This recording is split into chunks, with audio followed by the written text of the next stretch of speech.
ব্যথা করতো, জ্বালা করতো, সেই সমস্যাগুলো হচ্ছে না, খেতে পারছে। ফোলাভাবটা আগের থেকে কমেছে আর কি। পেশেন্ট আগের থেকে অনেকটাই ভালো আছে, বেটার আছে। কারণ আমরা যেহেতু ভালোর দিকে।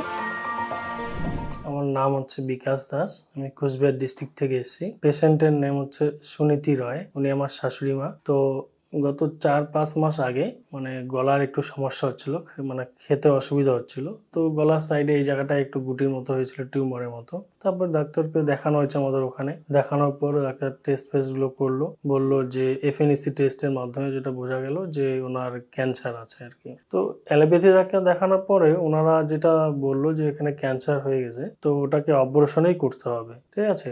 তো পেশেন্টের অবস্থা এমনি হার্টেরও সমস্যা ছিল, যার জন্য আমরা চিন্তা ভাবনা করলাম যে অবস্থায় পেশেন্ট এর আগেও 2টো অপারেশন হয়েছিল, সেটা টিউমার বা পেটের সমস্যার জন্য মানে যেটা অপারেশন হয়েছে, একটা জরায়ু টিউমার ছিল, ওটার অপারেশন হয়েছে। কিন্তু নতুন করে আবার ওই গলার যে সমস্যাটার জন্য অপারেশনের আমরা চিন্তা ভাবনা করলাম যে একটা পেশেন্ট কতবার অপারেশন করব, যার জন্যই আমরা এই চিন্তা ভাবনা করি। তো অ্যালোপ্যাথি ডাক্তার অপারেশন ছাড়া বলছে যে এটা ট্রিটমেন্ট হবে না, অপারেশনই করতে হবে বা কেমো দিতে হবে। স্টেটা বলেনি, কোন স্টেজে আছে সেটা বলেনি আর কি।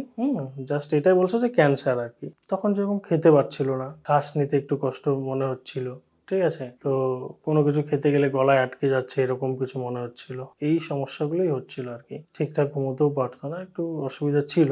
তারপরে আমরা বাই দা বাই এখানকার অ্যাড্রেস পাই বা এখানকার সবকিছু শুনে আমরা এখানে এসে যোগাযোগ করি। এসে প্রথম অবস্থা আমরা 3 মাসের মেডিসিন নিয়ে গেলাম। 3 মাসের মেডিসিন খাচ্ছে। এই তো খাওয়ার পর পেশেন্ট আগের থেকে যেটা মানে বাহ্যিক মানে বাইরের দিকে যে অসুবিধাগুলো ছিল, যে হয়তো ব্যথা করতো, জ্বালা করতো, সেই সমস্যাগুলো হচ্ছে না। এরকম খেতে পারতো না, যেটা একটা সমস্যা, ওটাও এখনো হচ্ছে না, খেতে পারছে। ফোলাভাবটা আগের থেকে কমেছে আর কি। পুরোপুরি না, কিন্তু কমতে শুরু হচ্ছে, বোঝা যাচ্ছে। কিন্তু ওই মেডিসিন শেষ হওয়ার মানে শেষের দিকে, আর ওই জন্যই আবার নতুন করে এখানে আসা। তো ম্যামের সঙ্গে ভিডিও কনফারেন্সে কথা হয়েছে, উনি বললেন যে আরো কিছুদিন মেডিসিন খেতে হবে, তারপরে প্রয়োজনে ওনারা টেস্টগুলো করবে। তো এই হচ্ছে বিষয়। তো আমি যখন আমার পেশেন্টের ক্যান্সার ধরা পড়ে, অ্যালোপ্যাথিতে যখন ওনারা বললো যে ক্যান্সারের হয় কেমো, নতুবা অপারেশন ছাড়া কোনো এসে নেই, তারপর যখন আমরা এই আয়ুর্বেদিতে আসলাম, আসার পরে আমার এই অভিজ্ঞতায় পেশেন্ট আগের থেকে অনেকটাই ভালো আছে, বেটার আছে। আর অ্যাকচুয়ালি অ্যালোপ্যাথিতে খরচাও প্রচুর। তো